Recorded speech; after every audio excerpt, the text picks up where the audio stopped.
We're obviously big fans of the Elder Scrolls ourselves. These are the kind of games that we would be playing if we weren't here making them. This is the whole important part. This is the frothing, or as we say here, making a potion. That's how we make potions in Skyrim. There are about 30 or 40 of us. We've been together for over 10 years at Bethesda Game Studios. These are the same leads that were working on Morrowind, Oblivion, and this is their third Elder Scrolls game with Skyrim. It wasn't a question of whether we were going to do a fifth one. It was more, what did we want it to be? How is it going to be different? Skyrim is sort of this culmination of over a decade's worth of making open world RPGs, and we're trying to take everything that we've learned and focus it onto this one game. You're the leader of the rebellion. I thought it was weird when he said, "You're the leader of the rebellion." Like, is it just because it's a robo voice? Sort of starts like with a kernel of ideas that Todd has, and a couple of the key people who've been here for a long time worked on all the Elder Scrolls. So we sort of know, like, after the previous game, what was the feedback, or what was that game? Then where is this game set? What do we want to do different? What do we want to improve upon? Usually with great gnashing of teeth. That's usually usually where you start. One of the reasons why we did Skyrim is it has more developed lore than some of the other places. We've written more about it. There's been more references in books. So we knew more about it. We had more of a starting place, and it was also, we thought it was cool lore. What is the tone of the game? How does the player feel about the world they're in? We're going to let you create who you want to be, so we don't want to define as much who you are, as much as how do you feel about the world that you are exploring. And so for us, when we first start talking about one, is what is the tone of the world? And then everything else comes out of that. So Matt will go off and make art and start to sort of get the look based on what Todd has said and what they talked about, and the designers, Bruce and those guys, will go off and sort of come up with the main quest and the characters, and then we just meet each week and talk about it and iterate upon it and see what works and what doesn't. Oblivion, the last game we did in the Elder Scrolls universe, was a very core fantasy where the area it was set in, Cyrodiil, was very much all races, all ethnicities, all cultures, all, you know, it tried to be a little bit of everything. Skyrim is much more of our hardcore, like, Viking fantasy. We sort of settled on Skyrim as, you know, different from Cyrodiil, which was very civilized and the center of the empire, and we wanted to kind of mix things up, make it rougher, less peaceful, definitely, you know, more brutal.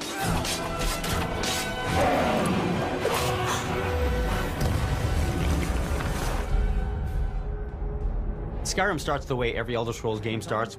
You're a prisoner, you don't have a background. And it's sort of like an Elder Scrolls tradition. We want the player to fill in those blanks, you know, with their own imagination. You were trying to cross the border, right? Skyrim was fine until you came along. Elder Scrolls especially, we give you, you're a blank slate. And we've wiped your history clean, and you're free to make your story as you wish. And in this particular case, you're being led to your execution. And the execution is interrupted by a dragon attack. And into the keep! You were a criminal and you were accused of some crime, but it's like, what is this other stuff going around? There's this weird civil war going on. He doesn't have the men. That's not what my scouts report, sir. And there's a lot of tension in the world. And in Oblivion, you weren't the person that saved the world. You helped the person save the world. But we definitely knew, like, this is Skyrim, you know, the land of the barbarians. We want you to feel like, you know, the Nord hero here.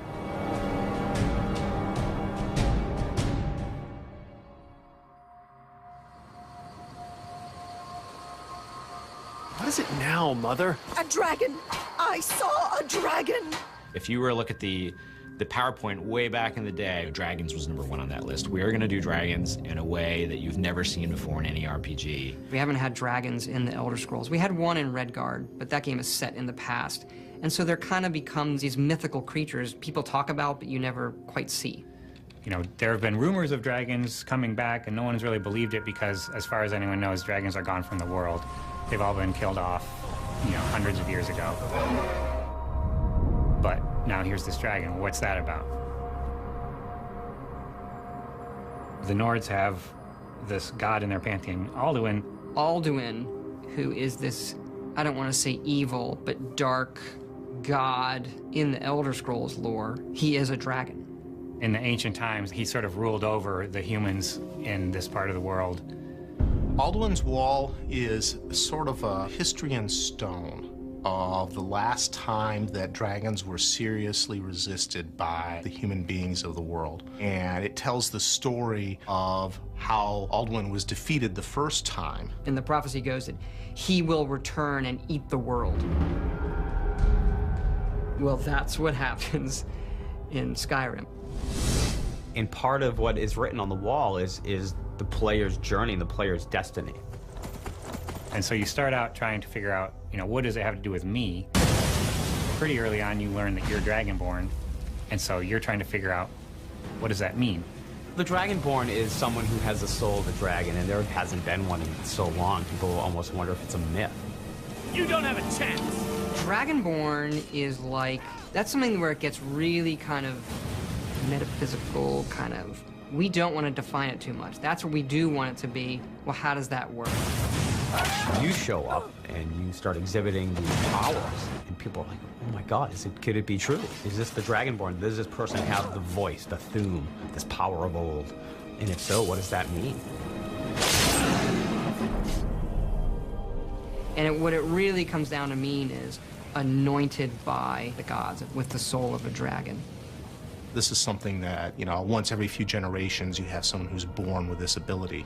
So you as the Dragonborn, you must resolve the problem with the dragons. You must find out what it is they're back here for, and you have to take this head on.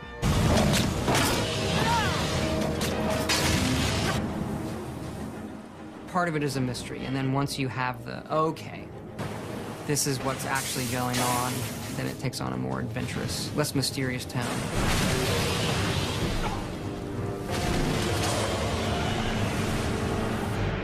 Like a lot of game story ideas, it comes in little fits and spurts, and it starts with something simple and starts to grow into something more elaborate, and finally you take away some of the excess and you're left with something rather clean. For us, it started with a very simple concept of dragons. If we're going to do dragons, we need to do dragons right, because it's a big deal. This isn't something you can just, oh yeah, there's another creature like a bear walking around in the woods. Part of our challenge was to make the dragons familiar without being 100% cliche.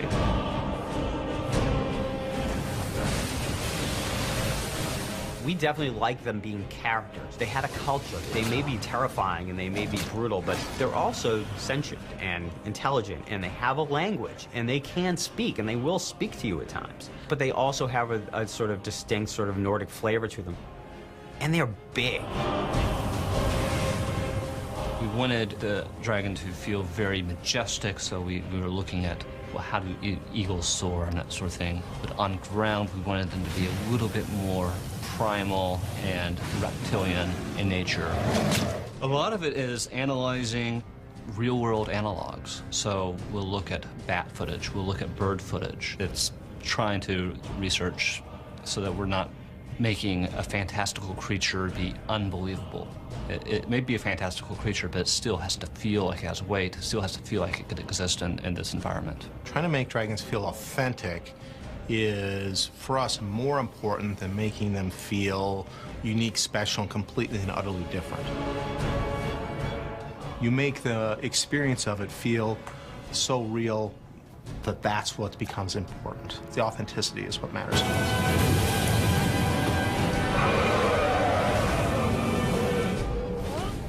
In the Elder Scrolls lore, the ancient Nords had this power of the Thuum, the ability to shout and, you know, form these words of power. It was written then, it was never intended, this is the language of dragons. But when we started, we're gonna do Skyrim, or we're gonna have dragons come back, that was a pretty quick decision. It was like, that's what we always meant. When the dragons in the game, you can hear them speaking the language. So that got us talking about, well, what does this language mean for the player? What kind of device will this be? And so we decided to create this dragon language. Emil, I want you to write this song. That's how it started. Can you write a song that works in dragon language, that rhymes with the Elder Scrolls theme, when translated into English, also makes sense and rhymes? He's able to come up with things, I don't know how he does it. I found recordings of Beowulf in Old English. That gave me sort of the overall feel. As the story goes, he kind of sat on it for a while and went home one weekend and heated up some mead and wrote the thing. He came in on Monday, there it is, and it was like, oh my gosh, this actually works. Each shout has 3 components. There are 3 words. And so it becomes like, okay, I say one word, you know, foos, and then ro, and da. And so when you're doing this as a gameplay device, it's like, it has to all meld together, like foos, ro, da. When you say, foos, ro, da, like that, that's when the big clap of thunder, you know, should fire off in the game. And this blast of energy comes out of the player and knocks your opponent off their feet. And if it all times up just right, it feels perfect.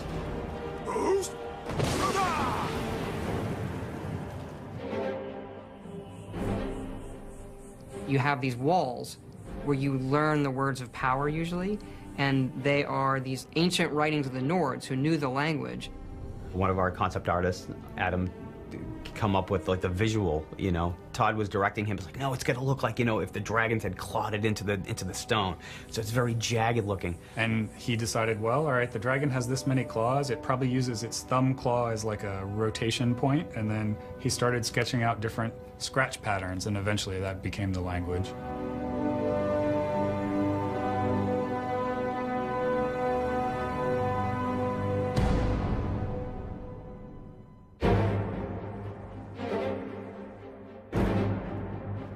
Skyrim's the most northern province in Tamriel, so it's the home of the Nords. It's really heavy, snow-covered mountains and this really rugged environment.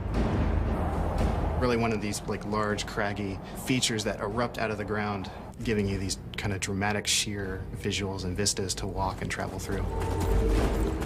The world is our main character. Even though you're playing somebody, we have these NPCs, we have a story, the main character of the game is the world, the province of Skyrim.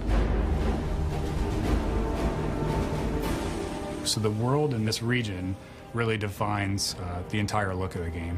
What creatures live there and what alchemy plants grow there. So we come up with a set of foliage that grows in each region, different color palettes, different lighting, different weather, and then make sure that transitions well between the different regions, but then still fits in with the overall aesthetic of the world. What makes our RPGs different is the amount of time we spend just building the world and thinking about, as you walk through the game, what are you going to see when you walk into town? You know, what are you going to be able to pick up? What are you going to be able to craft? What are you going to be able to eat? All of the little things in that are what we obsess over. You could say, well, what effect does that have on gameplay? Let's not overthink it. That's just neat. But they become the key thing that makes you feel that this is all real for the moment I'm in it. We kind of call it cluttering the world. You can go into a house and steal all the guy's mead. And, you know, that's fun. That was a game you just decided to go do. I want to touch everything and do it and stare at these bushes that have all been individually modeled and what do their flowers look like, and then you can pick the flowers off and they come off and you can eat them and they do things to you and you can mix them into potions. It makes a sense of believability to the world. So you really see how people live in it and what they're doing. And a lot of the story is just told by the clutter or the environment that is just built around that character.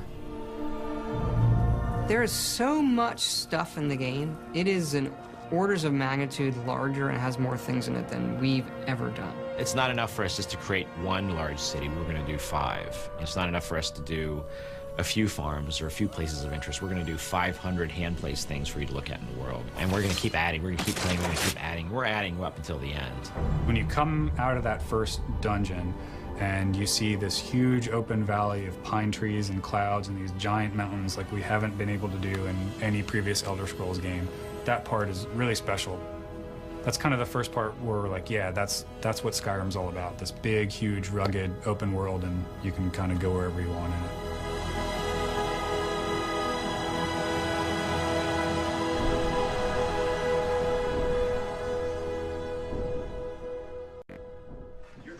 Rebellion.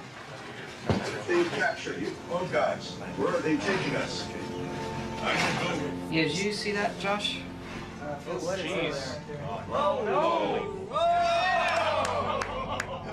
no! Like everything else, like the plants and the people, we treat the creatures the same, that they live in this world. Mammoths and giants. Probably the coolest, because you can actually get kind of close to them. You can walk up, as long as you don't get too close, you can walk up and watch them sort of move on by like a slow herd. If you mess around with them, it's not going to be pretty. They're very powerful. Some of the principal villains in the game would be the Draugr. These are sort of mindless undead creatures. Have archers, porkers, who are these seals. A cool one that people haven't really seen before is the Falmer. These are another type of elf in Elder Scrolls lore. In Skyrim, the idea is that they've lived underground for a long time, so long that their eyes have all grown over. We have hag ravens. She's a really powerful magic user. Which are evil witches who have decided to trade some of their humanity for all kinds of evil magical powers. One of my favorites in concept and execution are these ice wraiths. There's a line in lore that Nords, when they come of age, will go fight an ice wraith. But we didn't really know what an ice wraith looked like. So we didn't want to do just a typical ghost specter thing. So we worked with one of the concept artists, and he had this idea for this really cool serpentine crystalline ice creature. And they move on the wind. That's the kind of thing that feels more unique to this game. They're pretty terrifying.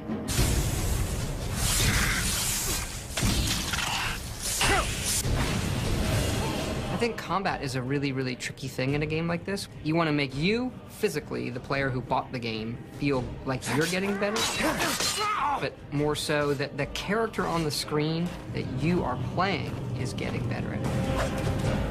Where do you draw that line? How much does it become a reflex game? I'm good at blocking at the right time versus my character's good at blocking.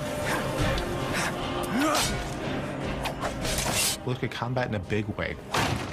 Tried to make it more emotional and impactful and visceral. Have the player moving around more and be moved around more rather than just be kind of static. I mean, a lot more action-oriented, and that always presents a lot of challenges because it actually involves a lot of math and timing to make it fluid and fun and a lot of iteration. We did spend a lot of time just, taking a mace and hitting fake guys in the head on the screen until it punchier. Oh, now you're going too far, it looks too silly. Okay, pull back. If we can succeed at, here comes a wolf, and I take an axe, and I plant it in his head, and he dies, and I take his hide. Like, if just something that simple, you feel like, yeah. You feel good about it, then when we're fighting giants or dragons, that's much easier.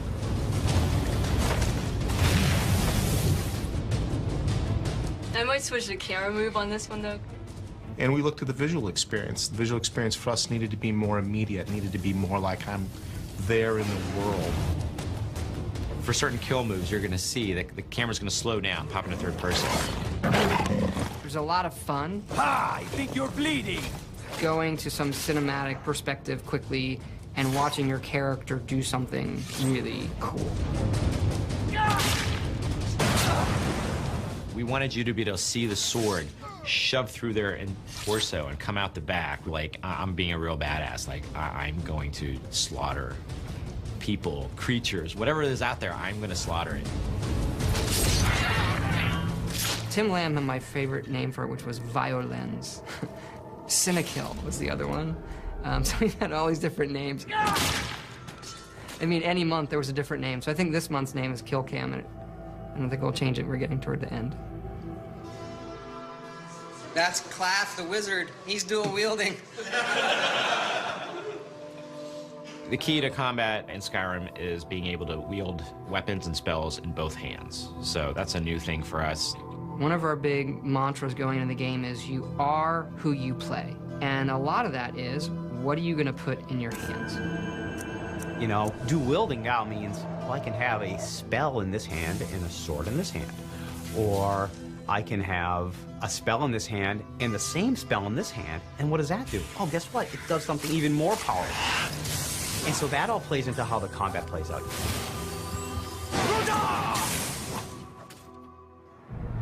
So this is the final state where, the beams fade away? and then this was the current test of the Skull Corruption cast. Basically, I've hidden the projectile. It's too bad we don't do more of this burning stuff. Really, 10,000 times more than Oblivion already. The whole dual controller thing we're doing came from the initial magic design. With the spells, we knew immediately from the beginning we wanted to get something that was more of a wizard duel rather than just, you know, can I throw fireballs quicker than you can throw fireballs? Could we make it actually feel like something? So we wanted to be able to have two magic guys go at it, you know, in a really good, strategic, fun, and exciting way, like we can do with melee combat. We've also added new ways for the spells to be delivered. And so the way we treat fire now is it hits and it spreads, and it can spread a bit and do damage, and you can actually just take your fire spell and lay it on the ground, let guys run through it. And we really spent a lot of time, you know, focusing on magic this game, you know, just a ton more effort into, you know, all the unique spells and their visuals. The area effect is in, the casting art is in. With the magic system added to the mix here in Skyrim, almost a third of the gameplay is involving special effects being thrown at people. That's what I always imagined this room to be like, especially when the wizards start going with their spells. Forget the numbers and how much it kills guys. A lot of times you find a new spell and no one's around, you set it off.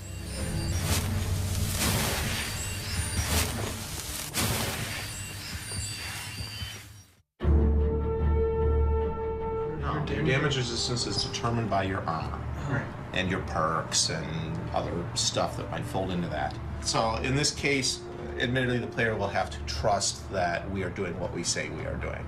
We've always been very big in the Elder Scrolls on dynamic growth of the character.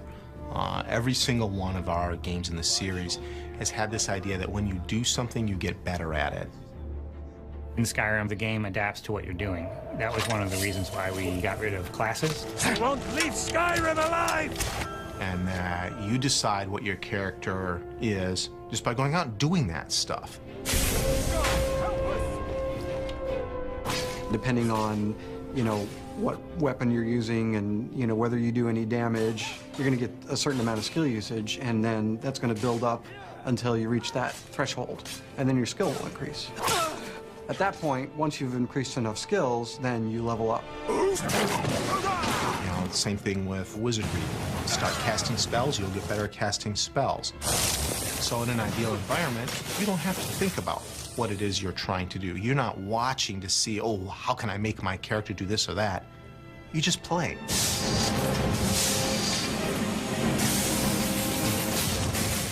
And the game responds. The game responds by letting you become those things. Every time you level up, you get to pick a perk. And the perks are what really defines your character. The definition of what a perk is really kind of hard to nail down. It's an advantage or a feature or a gameplay enhancement or an ability or feat that you get as you progress in your skills.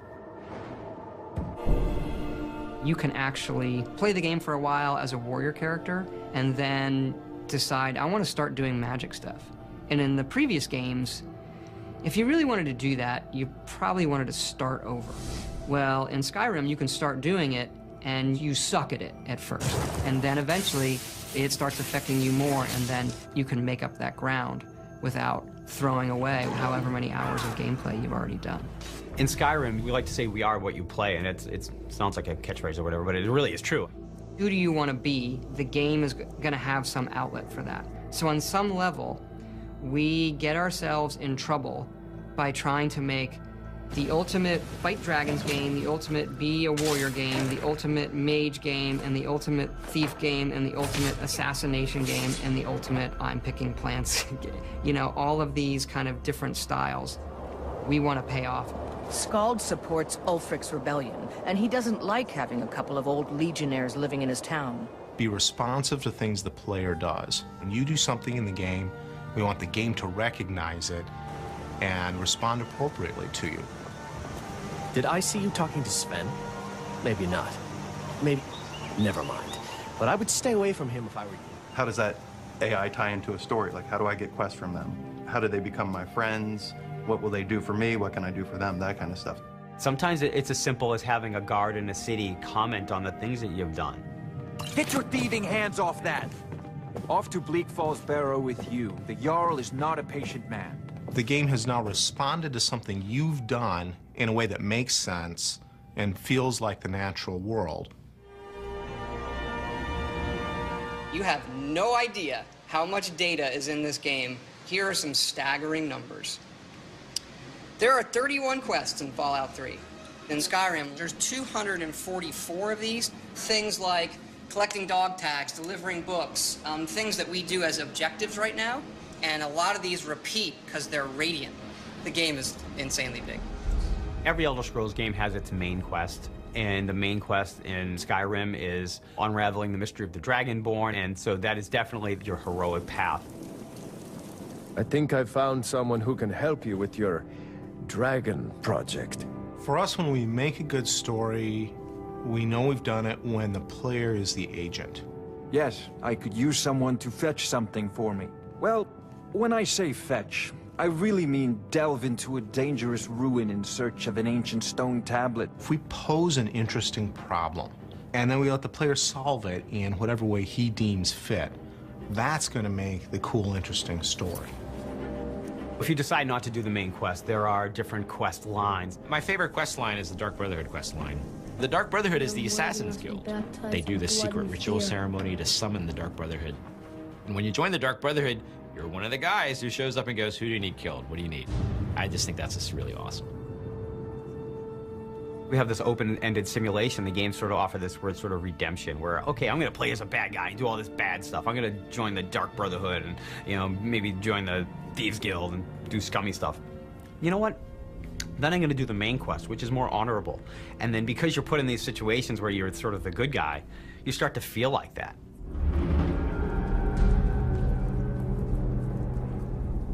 The big transition in our studio from Oblivion to Skyrim is we never actually had dedicated level designers in Oblivion. We had them on Fallout, now we have them in Skyrim. And what that means is that when you go into a cave, it's not just art and stuff. Get me down! It's coming loose. I can feel it. And before, we did it in a very compartmentalized way, and you would see lots of the same rooms, but we took it a step further this time and made a whole bunch of free pieces so that every single dungeon is a completely different experience. You fool! Why should I share the treasure with anyone? In total, we have around 310 or 15 spaces. That includes dungeons, large dungeons, small dungeons, exterior play spaces. Our sort of ideal now is that we want every dungeon in a game like ours to be as good as a fully scripted level, something in like a highly authored game. Every dungeon's going to tell some sort of story, whether visually or through notes or books or the loot. You might actually get, like, literally a quest. It starts up, it's put in your journal. In some cases, it's more of a free form. You know, you follow clues or you just learn the story of the dungeon by playing through it. The implied stories, to me, are the ones that are some of the most interesting because there's not a word of dialogue spoken. There's just the environment speaking to you. So you go in, you see a body laying on its back with an empty bottle clasped in its claw and bottles in its mouth. He's just laying there. We really want to have this memorable moment. We want to have the players who played the dungeon or the level to come back being like, that was an awesome experience. When I came into that last room and I saw the sky shining down from above and this cool little set piece with the streams going through and then the boss comes out, that was really cool. So that was the one thing I always ask the LDs after they're finished past one or past two of a dungeon. I'm like, so, you know, what's your memorable moment? Every time you play, you're gonna find something neat or something different's gonna happen. Games are such a unique storytelling device is that you have this really opportunity to tell a story through action, through gameplay.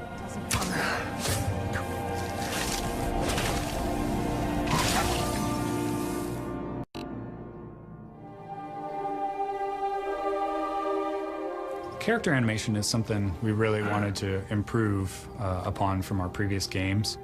There are thousands of animations for the players and NPCs alone, not to mention all the animations for all the creatures. The challenge to making a character in the game, an NPC, feel like they're real, like they're really there, is a tough nut. And part of that is because you and I see people every day. We are intimately versed in what a real person is. This is not a mystery to us. I have no idea what an undead guy is like.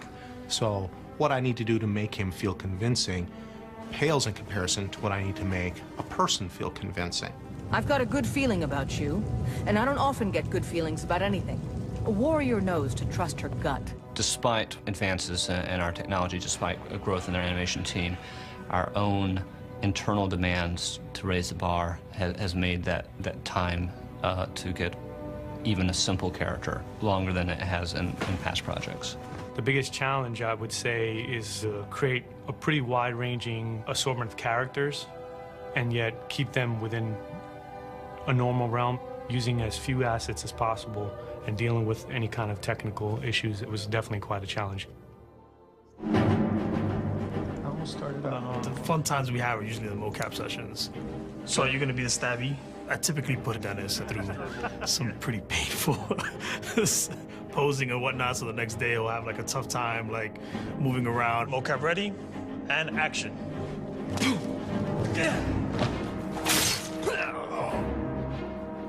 One of the things that we do a lot is kind of leave like messages and pranks on each other. Rick killed me yesterday, you know, that mocap session was too much. And action. And even though motion capture might be a foundation, there's a lot of hand editing of that motion capture data to make it work within a gameplay context. An attack might be sped up, it might be radically altered to make it work for our needs. You'll make a fine work, Dad. I think the best NPCs, you can tell a lot about them from the voiceover. I've been thinking, maybe Camilla needs a little help seeing Sven for what he is. That little bit of writing and how they say hello is, I think, like one of the hardest things to do. Only thing better than riding a swift horse is riding a swift horse over the enemy. You know, in Oblivion, we had like 12 actors, and that was one of the complaints is you walk in Oblivion and you hear a lot of the same voices. So for Skyrim, we want to definitely improve on that dramatically, and we're talking dramatically, like night and day. Everyone thinks I'm too young to be a ship's captain, but I'm going to prove them wrong. And in this game, we have 70+ actors doing over 110 roles. A lot more than we've ever had. Yes, sir. You know, it was for about 4 to 5 weeks, 3 voice studios working simultaneously. Let's see if we can get people trying a quote-unquote Nordic accent. You've come all the way to Skyrim. You're at the tip of the continent here. The guys are big and burly and have beards. The women are big and burly and have beards. And everyone's handy with an axe. And it's a fine line of what sounds good and what sounds like ridiculous. And so we spend a lot of time casting. We have some great actors. 9 again on our take 9. It's a good thing. Some of the more specific names we have on here: Max von Sydow, Joan Allen, Linda Carter, Christopher Plummer, who I've wanted to put in a game forever. You know the ancient Nord word for war? Season unending. And so it has proved. They were perfect for the part to begin with. And I think everybody had a really good time. I can make them. Thank you, sir. And now 22, we're moving on to a different They bring a resonance to their roles when they talk that you can write like the cheesiest line. And wow, that sounds great coming out of his mouth. Begone! Before even my philosophy is tested beyond the breaking point. We are men of peace, and you are not.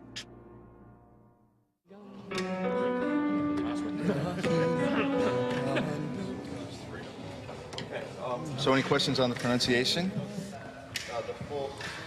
Let's try it. 5, 6. I had this idea that the music for Skyrim would be the Elder Scrolls theme, but sung by a barbarian choir. So I called Jeremy Soule, who does our music. I mean, this is in 2006. Jeremy, I hear the Elder Scrolls theme as sung by a barbarian choir. Okay, how are we gonna do that? I don't know. You know, what are they singing? They're singing this song in the dragon language to the theme of Elder Scrolls. Or do you want a solid break right here? Let's go ahead and carry it. His work on the main theme of the game set the tone for the rest of it. And eventually we went out to Los Angeles to Sony's scoring stage, and then had just a fantastic choir and choir director. Settle. And the choir was only made up of about 30 people.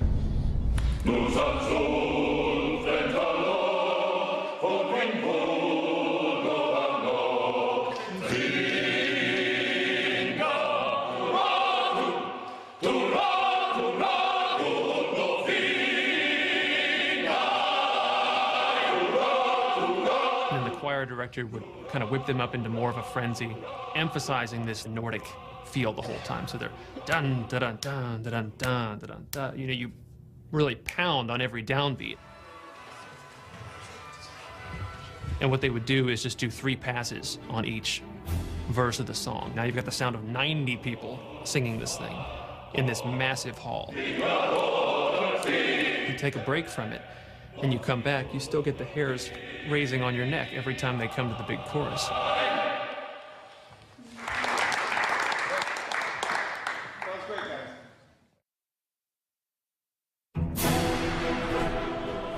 We don't script the music too heavily to where we're trying to match every moment that the player is doing or anything like that. And it has a weird way of justifying itself to you. You feel like this big sweeping score as I'm rounding this bend and seeing this mountainous valley view is playing for you.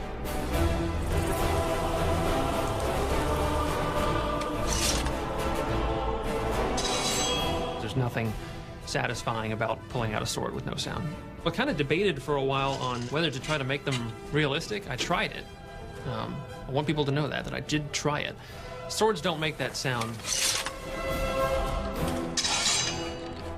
So I very quickly drifted back to the more Hollywood style, because people want to hear it. I actually really enjoy making things that just feel very visceral and great impacts of the sword and shield and that sort of thing. So I really have a hard time with magic, actually.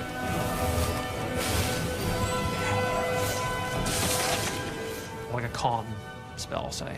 What do? Play the sound of someone going, shh. And so I have a hard time with those. I just try version after version, and chances are the one you hear in the game is the last one I did before we ran out of time.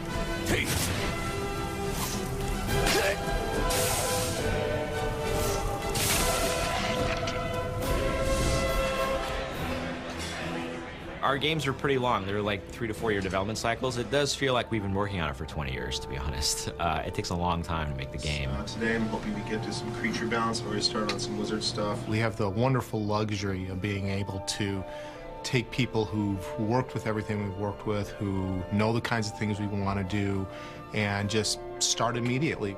You're working with guys who know you and know your strengths and your weaknesses, and you bicker with them and you share laughs with them, and at the end of the day, as long as you make a great game, that's all that matters. You know, I don't know if everybody knows, but the artists, the world artists, did finish, you know, end of June, nav meshing the entire world.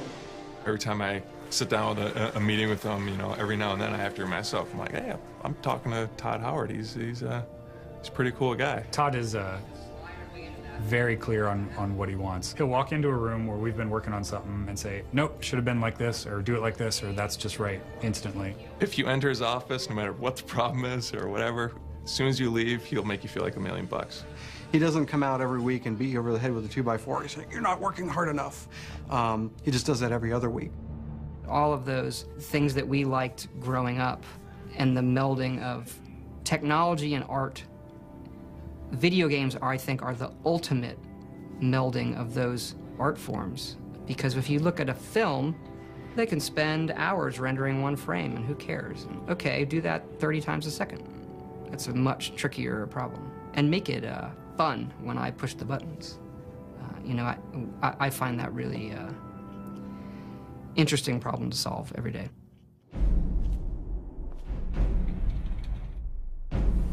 The beauty of making an open world game is you can choose your entertainment to be what you want it to be. And therefore you will be entertained and I'll be happy. I want to give them a game that they're going to hold on to for years and say, I'm going to keep playing this because it's that good and it keeps me in the world. There are no accidents in a game like this. The player is free to interpret everything on their own. It's almost existential in a way.